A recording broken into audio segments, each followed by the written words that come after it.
Hey everybody, Santa Claus here in Dingaland. Yeah, we had kind of a busy day today. Things have been moving along. They finished the one section I told them to finish in the back. I'll show you that in a second. Looks really good. Now it's all waterproofed. Grace fooled around with her plants a little bit here. And she took James to the clinic. He got his final shots. He's all set. He don't need any more. All caught up on every vaccine that is required here. So, of course, that doesn't include COVID. Kids can't take COVID, not yet anyway. Let's hope they don't have to get it. So the grass looks really good, really good. It's nice and green because we've been getting rain. And I sharpened my lawnmower blade, so cut it really nice. Then I got out the gas weed eater, did all the trimming. Everything looks good.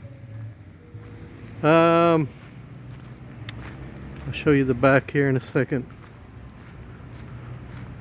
They're all done for the day. It's only about 3 o'clock or 4 o'clock, 3:30, I don't know, somewhere around there. So they got done fairly early. And we're waiting for some wood to be delivered so they can start on the extension of the roof area I showed you on a previous video.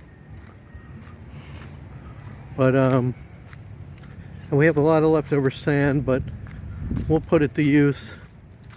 It won't go to waste. I don't know why they left the little thermos back here. Somebody might walk away with that. But I don't think anybody will touch our sand or anything else that's left over here. Looks like they dumped the water out. Don't really want them to leave the bag of saltines here. Bugs and stuff will get into that. A dog will probably take it away. So we're going to bring the water thing back here. Oh, they're not quite finished. They're still working here. But they're pretty much done. Let's see. They're still... I didn't realize they were actually still working. So I paid them the remainder of what I owe them for this wall. So I'll let them do the everything, whatever they need to. But said Ford to do the rest of the wall after they finish the roof. This whole area, make it look like this area would only be $4,000 because it's shorter, even though it's the same distance long. So I think that's fair, 4,000 pesos. I've been treating them good money-wise because they're excellent workers. So we'll probably let them do that so everything's uniform and then I never have to worry about it again. Jennifer's husband left. I guess he's done for his day. And these guys, like I said, are just finishing up. Grace went for a walk with the kids like she usually does this time of day, just to get them out of the house because they go crazy around here all day long. Even though we got plenty of toys and trampoline and all that stuff, they still need to get out. Catherine, of course, gets out every day for her schooling, and that's a great thing. It's almost 3 hours the teacher does, but of course she doesn't teach the whole time. Catherine gets to eat, she gets to play around, fool around, fiddle. So it's fine though to get her out of the house for 3 hours and feed her for 100 pesos a day and teach her. That's pretty good. Definitely happy with that. What else? I just want to show you my water system real quick.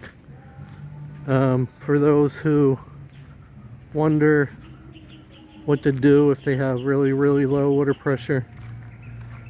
We have a well here, but even if you're hooked up to a real city line, you can still do it the way I'm going to show you. But this pipe goes right from the well, the pump, all the way underground, goes all the way over here. So this would be your main water line, even if you don't have a well. And it gets hooked up to a pump, pressure pump. This pump cost about 25,000 pesos, but you can get bigger ones. You can get all price ranges. This tank, as you see, is from Cabanatuan. It's not really that big. You can get bigger ones, you can get smaller ones, you can get plastic ones that fit on your roof. These big square ones look like a giant ice cube, but basically one of these will fit anywhere. You can see we got it right here in the corner.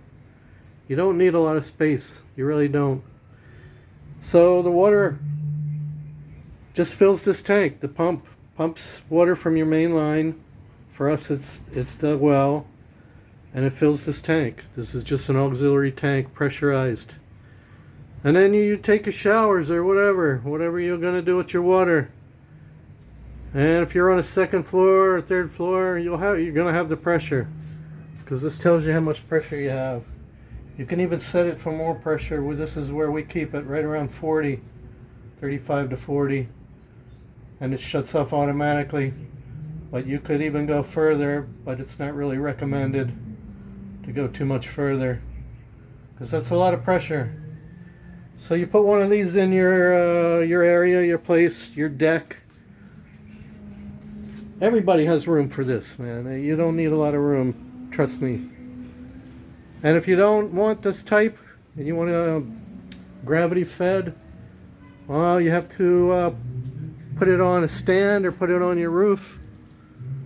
Anywhere you have room. If your roof's not strong enough, you would have to reinforce it. But you could just do gravity fed tank up there, which is usually those plastic ones that are square. Like I said, look like an ice cube. But a lot of people use the gravity fed stuff, because if you don't have power, if you have brownouts, then at least you still have water pressure.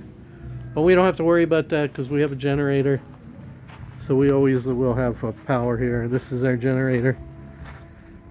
It was brand new, but it's been through the ringer. But man, it still works. So as you can see in some of my videos where I have it running, it's loud. It's louder than it used to be, but I really don't care as long as it works. This box here holds the battery. We got a big battery in it now, car battery, not the battery it came with. Came with a little small battery, like a motorcycle battery. But we got the big battery now. And this is the line, the power line that hooks into it. And that's our box. That's our box there that you shut the main power off from the house and hit the switch, and it runs the generator runs the power. So that's how that works. Runs the whole house, everything. So I just want to show you that for those in need of water pressure. And it's not that hard, man. And it really, if you have a problem and nobody's going to help you solve your problem, you got to solve it yourself. You got to figure out how to do it. And most of the time, nobody else is going to solve your problem, so you're going to have to do it yourself. Especially in the Philippines here. Pretty much it's every man for themselves here. So if you're real handy, you can probably do it yourself. But if you don't want to attempt it, I wouldn't attempt it. I hired somebody to do all that stuff. They know how to hook all that stuff up. I had a guy that knew how to do plumbing and electrical. He did everything. He did it all for me. But if you're real handy and you know all that stuff, then you could probably do it yourself. You just have to tap into your main water line. Maybe where you live, you might need permission to do that. But you know, if you have ongoing problems with where you live, I wouldn't even ask permission. I'd say screw you. You're not giving me my water pressure.